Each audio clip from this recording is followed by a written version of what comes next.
begitu sudah menghasilkan seperti ini, 5 sempurna adalah the performance. Menghasilkan seorang leader yang punya hati, yang punya talenta, yang bisa manage the business, manage the people. Akhirnya menghasilkan apa 5 sempurna? Bisnisnya menghasilkan performance yang bagus. Ini yang kita belajarkan hari ini dari Lead2Bless, ada banyak. Tentunya tidak semua bisa kita lihat. Kau mau jadi penyamun, penjajah, atau mau jadi pelayan? Itu ya. Yang kedua, talent. God's given gift. Jangan nyoba minta Tuhan merubah kerjaan cocok dengan Anda. Minta Tuhan, Pak, Tuhan, saya kayak gini, cari kerjaannya. Jangan lewatkan Lead2Bless Leader 4 Sehat 5 Sempurna di KBC Rise Podcast Special Edition Sukses Sejati 2.0 Blended Learning bersama Paulus Bambang W. Santoso, CEO and Co-founder SIF Transforming Lives and Board of Advisor Kingdom Business Community. Hanya di Rise Podcast Kingdom Business Community. We podcast with heart. Ya, Rise Rain Podcast listeners, di episode Lead2Bless Leader.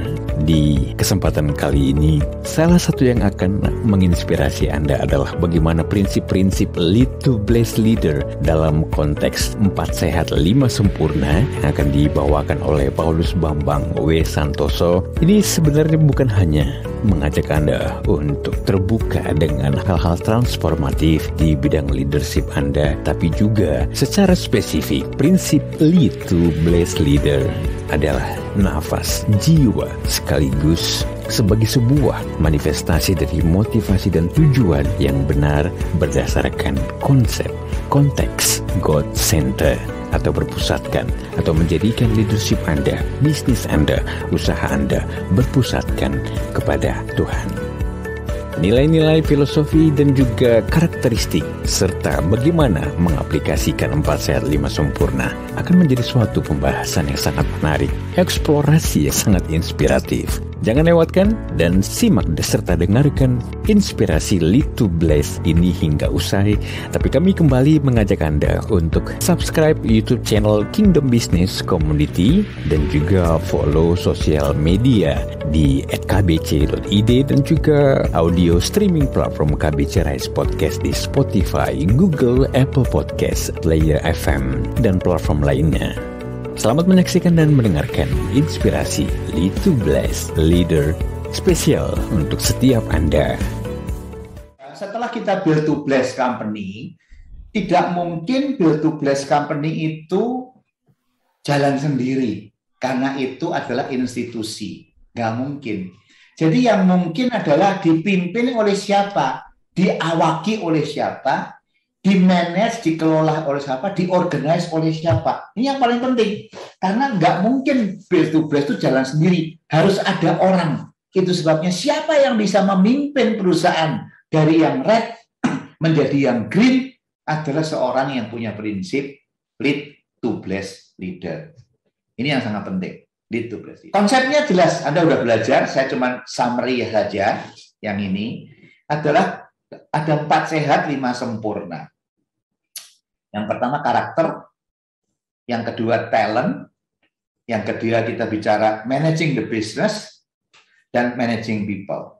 Nah, begitu sudah menghasilkan seperti ini, 5 sempurna adalah the performance. Menghasilkan seorang leader yang punya hati, yang punya talenta, yang bisa manage the business, manage the people. Akhirnya menghasilkan apa 5 sempurna? Bisnisnya menghasilkan performance yang bagus. Ini yang kita belajarkan hari ini dari Lead2Bless, ada banyak. Tentunya tidak semua bisa kita lihat. Kita juga belajar yang kedua, ini kuncinya awal sih. Karakter itu apa sih yang harus kita punya, yang harus kita pegang supaya kita bisa menjadi Lead2Bless Leader.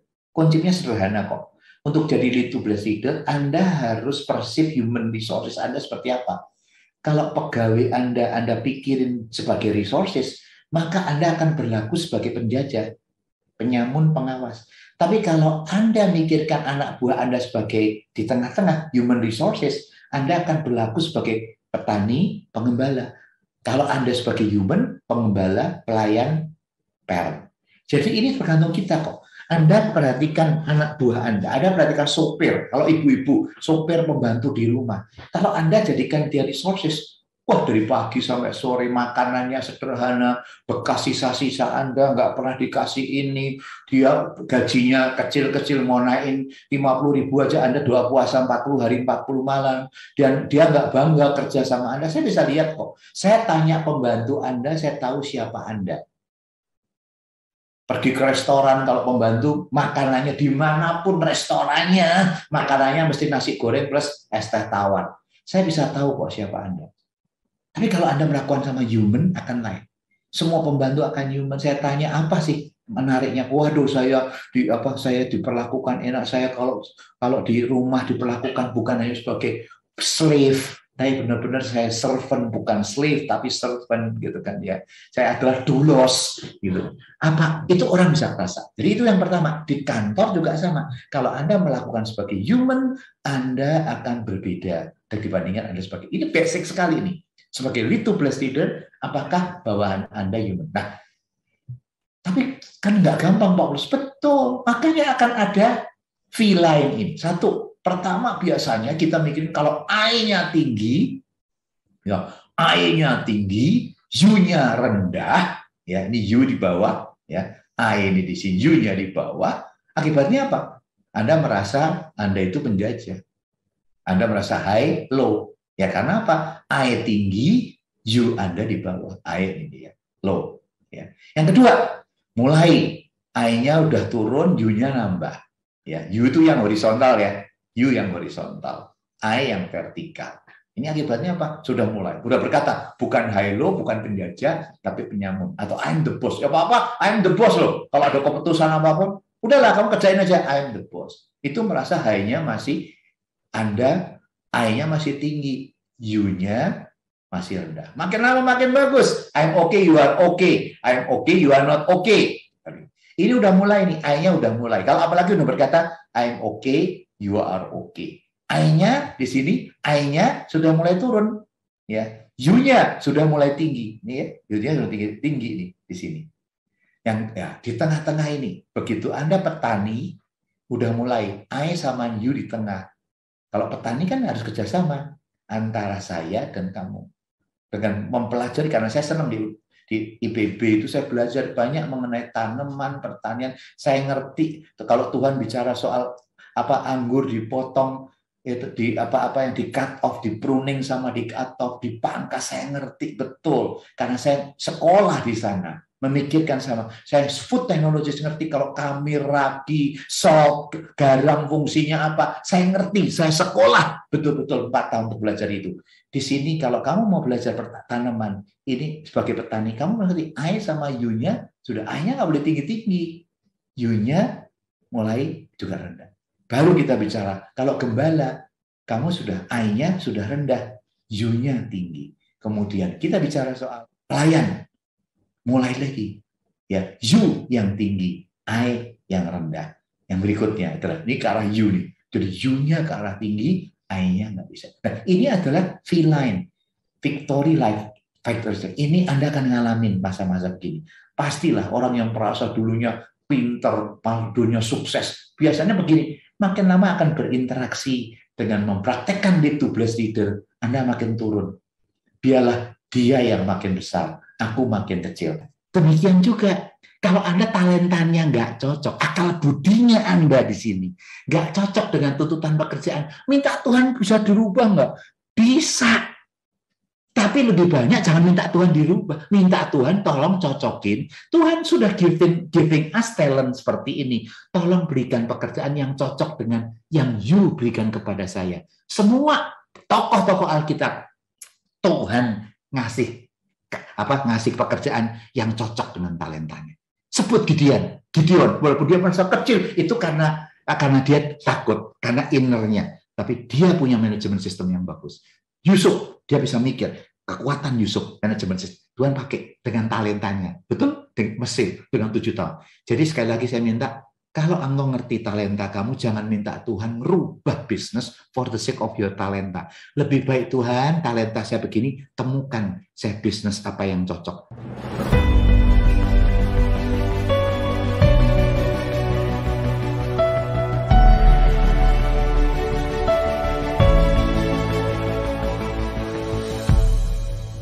Ya, Rise Rain Podcast Listeners, salah satu hal yang memang menjadi kebutuhan setiap pemimpin, setiap profesi, bahkan nyaris di semua lini kehidupan saat ini, di bidang bisnis, bahkan di keseharian kita melihat fakta bahwa digitalisasi semakin marak, semakin menjangkau setiap lini, setiap sendi.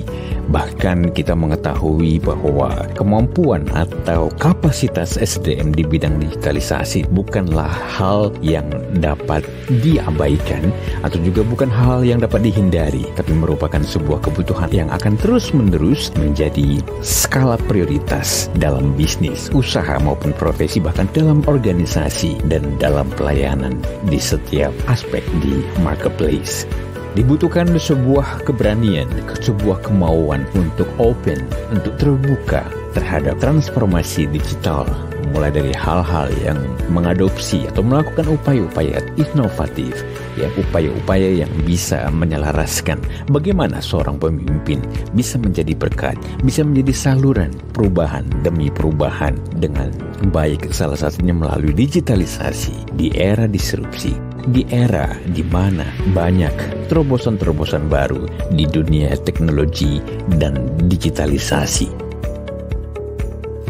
Pertanyaan selanjutnya adalah bagaimana Anda sebagai seorang leader, para leaders, setiap Anda yang menjadi pemimpin melakukan upaya-upaya transformatif, upaya-upaya inovatif yang memampukan Anda menyelaraskan, mengadaptasi kepemimpinan Anda dengan apa yang menjadi isu sentral di marketplace saat ini. Kita simak bersama. Bagaimana profiling yourself nanti kalau Anda ikut di Lead to Bless, dilihat, Pak Polos, apa semua harus punya 7? Semua pasti punya 7. 7-7-nya itu pasti ada. Tapi mana yang kuat, mana yang biasa, mana yang lemah. Anda pasti punya semua. Ini 7-7 God's given gift. Jadi apa? Anda yang kuat di operator, yang sangat kuat di operator, pasti lemah di dreamer. Yang sangat kuat di dreamer, pasti lemah di operator. Karena ini mah opposite. Yang shaper pasti bukan reinventor. Yang reinventor pasti bukan shaper. Ini udah otomatis karena ini opposite. Yang di tengah-tengah, pilar di tengah ini, arsitek, builder, harvester itu paling aman. Tapi jumlah yang paling banyak gimana? Yang paling banyak jadi, yang paling banyak tuh harvester, operator, builder. 3 ini jumlahnya banyak. Makanya saya kasih ini artinya besar kecil itu jumlah orang. Ya, jumlah talent di setiap orang beda-beda. Tapi secara umum yang banyak tuh ini loh. Dreamer tuh sedikit. Kalau banyakan dreamer, ya akhirnya nggak bisa kerja. Shaper sama reinventor imbang-imbang. Makanya kalau ada shaper, reinventor in yourself, ya ini jarang. Pasti kalau Anda reinventor, Anda bukan shaper. Kalau Anda shaper, bukan reinventor. Kalau Anda dreamer, bagi bukan operator. Kalau misalnya Anda arsitek, biasanya bukan builder atau harvester. Selalu kalau ada harvester, pasti bukan builder. Kalau Anda builder, bisa arsitek atau harvester. Jadi masing-masing ini ada hubungannya. Ya, sekali lagi masih ada hubungannya. Dan Anda mau di mana? Nah, saya ternyata apa? Saya ini nih, personal ini, saya gini. Saya seorang dreamer, arsitek, dan reinvent. Saya tahu persis, saya pikir dreamer dan reinvent ini adalah pikir future. Arsitek pikir tengah.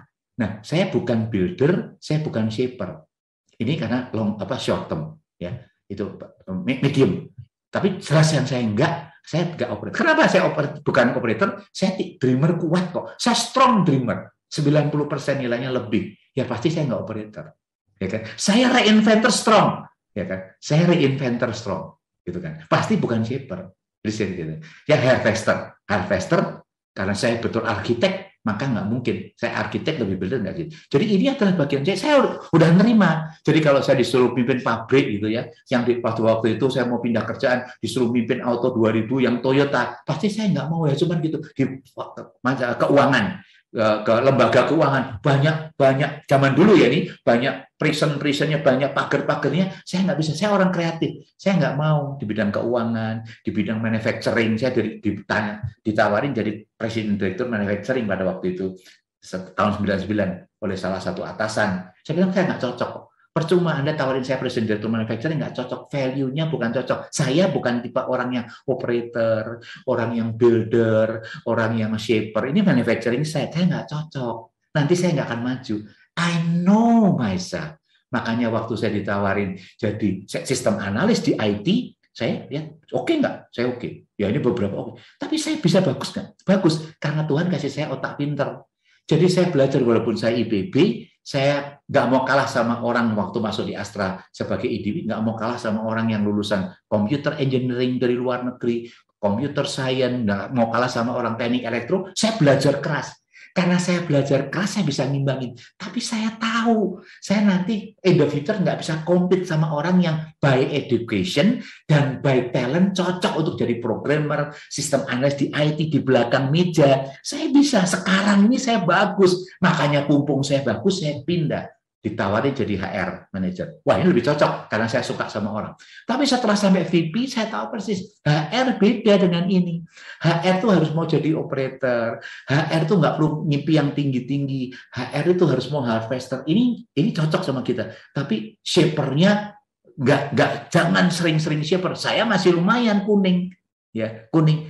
Jadi ini sama ini pasti nggak cocok. Saya bisa capek HR. Orang tanya di Astra sampai sekarang, HR Astra, sampai sekarang saya pensiun, diundang banyak soal HR. Ya, karena saya menggunakan teknologi saya, yaitu Dreamer, arsitek, sama Reinvent. Saya banyak mengubah konsep HR dengan cara ini. Bisa. Tapi kalau saya berkarya di sini, hubungan dengan SP, bikin dengan peraturan perusahaan, atau bikin dengan labor union, saya udah nggak legen. Nggak bisa hubungan dengan kayak gini. Saya tahu persis, sampai titik tertentu, saya bilang sama Ibu Rini, enough is enough. Saya tuh orang lapangan, saya pengen orang perang. Saya jangan jadikan saya back office. Bayangin setelah Vice President, saya the youngest Vice President loh di Astra pada waktu itu. Saya bilang enough is enough. Live bikin S40 Bu Rini. Kalau tidak, saya akan keluar. Karena Live bikin S40, saya pengen megang bisnis. Untuk Bu Rini ngasih kesempatan. Begitu saya jadi managing director di bisnis, ini Anda lihat beberapa longsor. Saya cocok.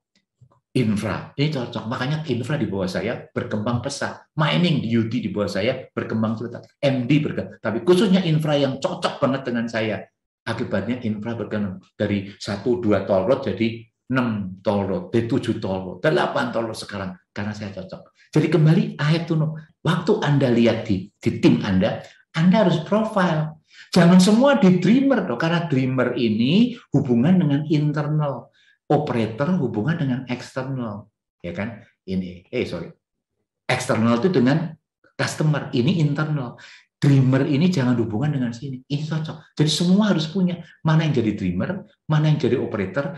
Dalam tim Anda suruh ini. Saya memilih, makanya saya cepat, bisnis saya cepat maju, karena saya milih mana yang jadi builder, architect. Saya tidak semua orang jadi dreamer, arsitek, orang pintar. Semua tidak bisa jadi Ronaldo, atau Pele, atau Maradona, atau sekarang yang siapa gitu ya, yang pemain basket bagus, ya whatever, yang tinggi-tinggi gitu. Nggak bisa, mesti harus ada goalkeeper, ada di tengah. Kalau semua jadi goal getter, ya rusak ini organisasi. Makanya winning team itu sangat penting. Ya, Anda harus mikir. Jadi kalau Anda kebanyakan dreamer, nggak ada operator, bisnis Anda rusak. Ini yang sangat penting. Anda profiling your team-nya adalah seperti itu. Karena kalau tidak akan terjadi konflik. Ya, saya mengerti sekarang makin tajam. Saya mengerti. What's next? Dunia kita udah berubah. Sekarang ini Anda berhubungan dengan metaverse, bukan universe lagi. Metaverse. Ini tantangan yang kita sebagai seorang leader lead to bless harus understand apa itu metaverse. Karena adik-adik kita atau anak-anak kita, karyawan kita yang muda itu mainannya di sini. Kalau Anda nggak ngerti apa itu metaverse, ya saya nggak ngerti sama itu. Saya gimana mau ngomong bisa ngobrol sama bawahan saya, orang-orang yang baru, yang anak muda yang saya rekrut menjadi manajemen trainee, kita beda masa. Nggak bisa kalau saya mau dekat dengan trainee saya, dengan manajemen trainee saya, dengan orang dulu. Saya harus understand their world. Mereka understand metaverse. Ini adalah yang kita tahu. Anda harus understand bagaimana dengan AR, augmented reality glasses, virtual reality. Saya udah pakai semua. Saya udah belajar semua ini di Microsoft, di Silicon Valley. Saya ngerti apa itu AR, VR, screen, AI. Dan avatar, gimana bikin avatar? Saya barusan ini saya bikinin avatar, orang-orang saya bikinin kartun, nggak hanya avatar. Saya belajar. Orang bilang, Pak Polos bikin sendiri. Ya enggak lah, punya app lah. Tapi saya mau belajar. Waktu anak-anak muda, waktu orang saya kirimin dalam bentuk kartun, mereka happy. Wah, Pak Polos bikin kartun. Makanya Anda lihat nanti kalau saya tutup ya, di saya itu kartun. Wah, Pak Polos sudah bikin. Supaya apa? Saya dekat sama mereka. Ayo kita bikin kartun. Mau jadi apa? Saya link dengan anak buah saya. Jadi saya bukan kayak orang yang kuno, tapi bersama mereka. Saya bilang sama anak saya, kamu panggil saya papa untuk umur, untuk posisi. Tapi soal pengetahuan, panggil saya kakak ya. Saya nggak mau kalah. Kayak barusan tadi pagi saya breakfast, kita mau ngomong soal NFT. Kita mau invest di NFT. Bilang, Pak, kita mau belajar gini. Menurut kita gimana? Saya bisa ngomong soal NFT dengan anak saya. Yuk kita ngomong. Cocok nggak ini? Invest kayak gini punya. Ya, kripto saya ngerti, blockchain yang ngerti. Tapi belum tentu saya. Tapi nanti apakah saya harus punya kripto? Pasti. Karena kalau saya NFT itu mata uangnya kripto. Tapi bukan berarti untuk investasi. Karena pakai Ethereum. Jadi saya kalau pakai OpenSea, saya harus buka OpenSea. Tapi bukan untuk saya understand the crypto. Tapi waktu saya belajar NFT untuk supaya sama anak saya, NFT-nya kayak gini. Ini bagian. Jangan sampai gosali everyday saja. Kita mikirin mana yang bisa saya lakukan. Jadi ini apa? Kita di Jadi dengan kondisi begini, jangan kita itu jadi out of context. Kalau nggak mau belajar, lewat. Lihat, nantinya tuh meta itu apa sih? A frameless futures kok. Ini akan frameless. Ya, ini dari dari 2545. Saya lahir tahun ini coba, baby boomers. Sekarang dunianya udah kayak gini. AR, VR, AI, emojis, Gen Y, global. Saya di sini, yang television aja masih begini, yang telepon begini. Saya hidup di sini. Kalau saya cuma masuk di sini, ngerti di PC dan SMS, saya masih ketinggalan. Kalau saya ngerti instant message, smartphone, saya udah ngerti banyak, bikin jalan, saya masih ketinggalan. Saya harus masuk ke sini. Makanya saya di Silicon Valley belajar, lihat termasuk BCI. Saya belajar BCI, Brain Computer Interaction. Ditaruh di sini, saya perintahin dol itu naik, jalan, turun. Saya ngerti supaya kalau anak-anak saya, Papa gimana rasanya BCI kayak gini? Saya duluan, karena saya masuk ke Silicon Valley. Anak-anak saya belum pernah praktek. Tapi untuk apa? Saya mengerti mereka. Ya, emoji-emoji saya mengerti. Nah, kenapa? Kalau kita tidak belajar begini, Anda akan jadi leader yang out of context. Yang lahir segini. Mungkin sebagian besar lahir sekitar ini dan ini sekarang ya, yang ada ya. Anda di sini pun nggak ngerti di sini, Anda nggak bisa ngomong kok. Sekarang ini apa? 2,4 billion global population lewat ini. We have to understand. Bagaimana kita menjadi lead to bless leader? Kalau mereka menganggap Bapak itu kuno, enak zamanku toh, nggak cocok. Sekali ingat, Tuhan berikan kepada Anda karakter yang Anda harus choose. It's a choice. Karakter itu bukan inside ya, tapi inside out. How you berhadapan dengan human resources. It's your choice. Engkau mau jadi penyamun, penjajah, atau mau jadi pelayan. Itu your choice. Yang kedua, talent. God's given gift. Jangan nyoba minta Tuhan merubah kerjaan cocok dengan Anda. Minta Tuhan, Pak, Tuhan, saya kayak gini, cari kerjaan yang cocok. Cari bisnis yang cocok. Pasti bisnismu maju. Kalau tidak, yang ketiga tadi, managing people. Managing people, ya, right hand of the leader, mau belajar sama left hand. Left hand nanti di lead to bless yang setting up. Left hand setting up, belajar. Nanti setelah ini Anda ikut yang right hand of the lead to bless leader. Nah, kalau Anda bisa melakukan itu dengan baik, rasanya Anda manage-nya komplit. Bagaimana managing people dan mana managing the business. Kalau itu terjadi, rasanya Anda akan jadi lead to bless leader.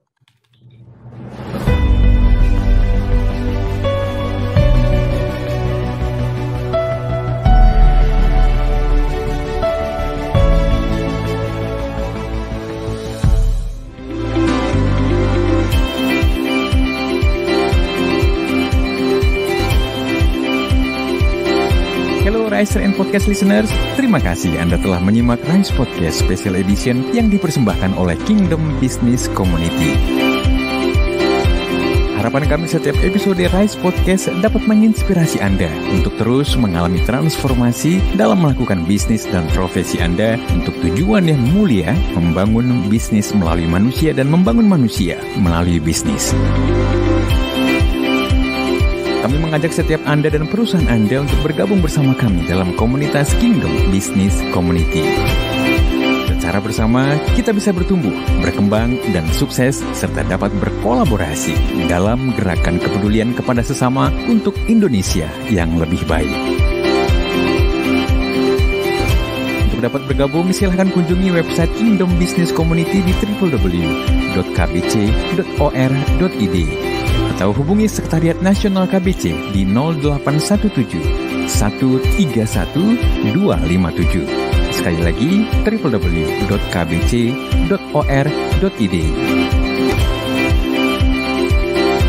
Rise Podcast Kingdom Business Community. We podcast with heart. Sampai jumpa.